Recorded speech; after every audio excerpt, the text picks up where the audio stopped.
আমেরিকার যত রকম খারাপ কাজকর্ম আছে সেই সম্পর্কে যদি জানতে চান তাহলে অবশ্যই ফলো করুন আমেরিকার ফান্ডস।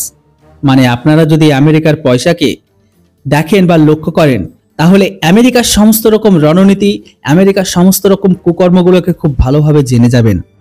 আর এরই একটি জলজান্ত উদাহরণ আজকে আমরা দেখতে পেলাম। আপনাদের নিশ্চয়ই মনে আছে, আজ থেকে দুদিন আগে আমেরিকায় বৈঠক হয়েছিল।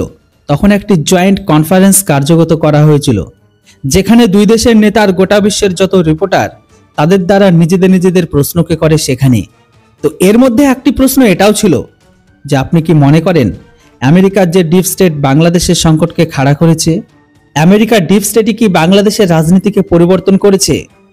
তো সেই সময় ডোনাল্ড ট্রাম্প বলেছিল যে দেখুন, এই সম্পর্কে আমি তেমন কোনো কিছু জানি না, তবে এই মুহূর্তে যতটা এই সম্পর্কে আমার কাছে জানকারি আছে যে আমাদের ডিপ স্টেটের হাত ছিল না, কিন্তু কোথাও না কোথাও সকলের সন্দেহ ছিল। এই বিষয়টা অনেকের কাছে পরিষ্কার ছিল। ফাইনালি আমেরিকা সেটাই করেছে যেটা সকলে আন্দাজা করেছিল। বন্ধুরা, আপনারা স্ক্রিনের উপর একটা আর্টিকেলকে দেখুন যে ডোনাল্ড ট্রাম্প আর এলন মাস্ক যে ডজকে বানিয়েছে, যেটির মাধ্যমে আমেরিকার ডিপ স্টেটকে ভাঙা হচ্ছে, বিভিন্ন দেশের পয়সার সাপ্লাইকে বন্ধ করা হচ্ছে। তো সেই ডজ বিভাগ কম করে $29 মিলিয়ন ফান্ডিংকে সম্পূর্ণ থামিয়ে দিয়েছে বাংলাদেশের জন্য। তবে এখানে ফান্ডিংকে থামিয়ে দিয়েছে এটা কিন্তু কোনো বড় ব্যাপার নয়। সব থেকে গুরুত্বপূর্ণ এটাই যে এই ফান্ডিংকে কেন দেওয়া হচ্ছিল, এটাই সব থেকে হচ্ছে বড় ব্যাপার। আসলে বন্ধুরা, এই অ্যামাউন্ট প্রায় 300 কোটির, যেটি স্ট্রেংথ দ্য পলিটিক্যাল ল্যান্ডস্কেপিং বাংলাদেশের ইনিশিয়েটিভ অনুসারে বাংলাদেশকে দেওয়া হয়েছিল। মানে যেখানে বাংলাদেশের পলিটিক্যাল যে এনভায়রনমেন্ট আছে সেখানে ইন্টারফেয়ারেন্স করার জন্য এই টাকাকে দেওয়া হয়েছিল। এই পয়সাকে ব্যবহার করে লাগাতার আমেরিকা তারা তাদের যে প্রেজেন্স আছে সেখানে সেটাকে মজবুত করেছে। রিপোর্টে তো এটাও বলে এই ইনিশিয়েটিভ অনুসারে বাংলাদেশের সম্পূর্ণ রাজনীতি পরিবর্তন করা হয়, আর সেখানকার হাজারো হিন্দুদের নরসংহার করছে তারা। আর এখন এই ফান্ডিং থামার কারণে এই ব্যাপারটা তো কনফার্ম করে দিয়েছে যে আমেরিকার যে ডিপ স্টেট ছিল তারা এই পুরো ঘটনাটিকে ঘটিয়েছে, আর তারা এই সব কিছুর রচয়িতা।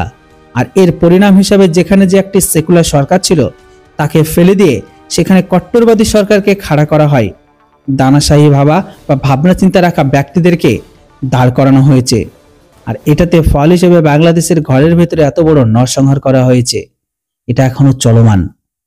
তবে এখানে চমকানোর মতো বিষয় হলো এটাই, ভারতেরও কিন্তু প্রায় $21 মিলিয়ন থামানো হয়েছে।